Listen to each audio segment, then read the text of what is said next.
Vamos dar uma olhada na nota emitida pelos advogados do ex-presidente Jair Bolsonaro. Eles dizem o seguinte: o ex-presidente da República, Jair Bolsonaro, passou 2 dias hospedado na Embaixada da Hungria em Brasília para manter contatos com autoridades do país amigo. Como é do conhecimento público, o ex-mandatário do país mantém um bom relacionamento com o premier húngaro, com quem se encontrou recentemente na posse do presidente Javier Milei em Buenos Aires. Nos dias em que esteve hospedado na embaixada, a convite, o ex-presidente brasileiro conversou com inúmeras autoridades do país amigo, atualizando os cenários políticos das duas nações. Quaisquer outras interpretações que extrapolem as informações aqui repassadas se constituem em evidente obra ficcional sem relação com a realidade dos fatos e são, na prática, mais um rol de fake news. Assinam o Paulo da Cunha Bueno, Daniel Tesser e o Fábio Weingarten, da defesa de Jair Bolsonaro. Professor Furriela, tendo residência em Brasília, ficar hospedado na embaixada, né, da Hungria seria considerado... É demais imaginar que isso é uma espécie de refúgio, de asilo? Bom, eu vejo duas situações aqui, né? Uma, primeiramente, é política. É óbvio que é uma indicação. Então, ele tem residência em Brasília, ele tem um local para estar e ficou hospedado dentro de uma instalação diplomática. Então, há um efeito político, há uma indicação política, não só de proximidade ideológica. A gente sabe que o chefe de Estado húngaro é um dos maiores expoentes internacionais em relação à extrema-direita, do qual o ex-presidente brasileiro tem, ou com o qual tem afinidade, tem relacionamento, junto com outros, né, que a gente pode enumerar mundo afora. E tem o aspecto jurídico, que pode ensejar, sim, uma ordem de prisão. Por quê? Veja só, se as autoridades brasileiras entenderem que isso significaria uma forma de se evadir da justiça brasileira, pode suscitar. Por esse motivo, eu não estou fazendo outras análises. Isso, obviamente, depende da análise das autoridades judiciárias, mas imagine só a situação.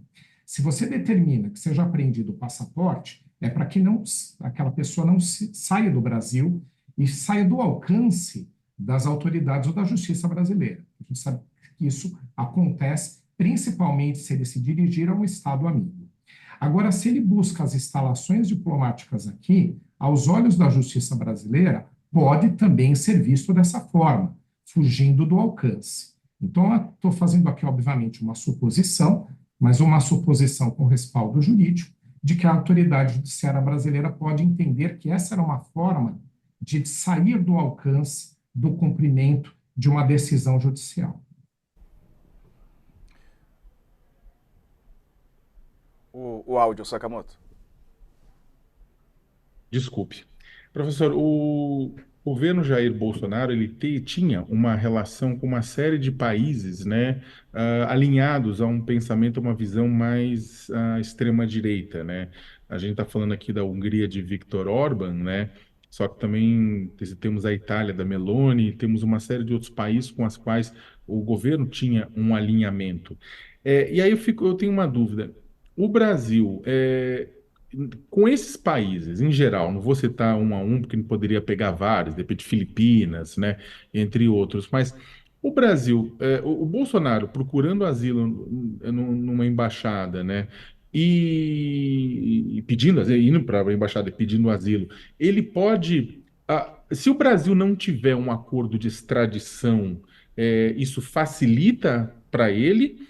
Ou mesmo com o Brasil tendo um acordo de extradição com aquele país, o asilo ele se sobrepõe sobre esse acordo? Ótima pergunta. É muito técnico. A gente teve o caso do Cesare Battisti no Brasil, que foi o exemplo inverso. Se houver a concessão, seja do refúgio ou do asilo, são institutos muito próximos. O refúgio é para qualquer situação onde alguém tenha que fugir do seu país e buscar proteção em outro. De guerra são os refugiados principais que nós temos. Os sírios vindo ao Brasil, os ucranianos vindo ao Brasil, indo para outros países para se proteger de um conflito. Ou seja, tinham interesse em continuar vivendo no seu país, não puderam, tiveram que buscar refúgio em outro. O asilo é instituto próximo, que inclusive muitos países nem dividem asilo e refúgio, trata tudo como refúgio. Nós, na América Latina, por conta das circunstâncias políticas que tivemos no passado, resolvemos dividir. Então, o asilo dá uma proteção especial àquele que é considerado perseguido político.